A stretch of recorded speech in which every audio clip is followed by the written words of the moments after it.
আমি বসিয়ে দিয়েছি, তেল দিয়ে দিচ্ছি, পরিমাণ বেশি দেবো তেলটা। আমি সর্ষের তেল ব্যবহার করছি। এগুলো ধুয়ে পরিষ্কার করে নিয়েছি। লবণ দিয়ে দিচ্ছি 1 চামচ। দুধ, লবণ হলুদটা ভালো করে মাখিয়ে নিচ্ছি। আমার গরম হয়ে গেছে, মাছগুলো একটু ভেজে নেবো।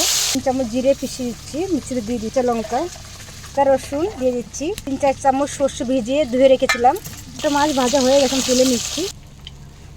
কড়াতেই একটু তেল দিয়ে দিচ্ছি, জিরে, একটু পেঁয়াজ কুচানো, ভাজা হয়ে গেছে। টমেটো কুচানো দিয়ে দিচ্ছি 2টো, পরিমাণ মতন লবণ।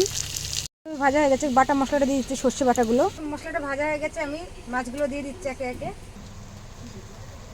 4-5টা কাঁচা লঙ্কা দিয়ে দিচ্ছি। একটু উপর থেকে সর্ষের তেল দিয়ে দিচ্ছি, জল দিয়ে দিচ্ছি। কতটুকু জল দিয়েছি আমি, অল্প জল দিয়ে মাছটা মাখা মাখা হয়, ঝোল রাখবো না আমি। 5 মিনিটের জন্য ঢাকা দিয়ে দিচ্ছি। এখন 4-5 মিনিট হয়ে গেছে, আমি ঢাকনাটা খুলে দিয়েছি। কত সুন্দর হয়েছে। আমি কিন্তু কড়ার থেকে এখন নামাবো না, কড়ার ভিতরে থাকবে, একটু শুকাবে। দেখতে পাচ্ছেন ঝোল কতটুকু আছে। তোরা কিন্তু দারুণ লাগে এরকম করে খেতে। খেয়ে দেখবেন এই মাছের স্বাদটা কিন্তু আলাদা লাগে এরকমভাবে রান্না।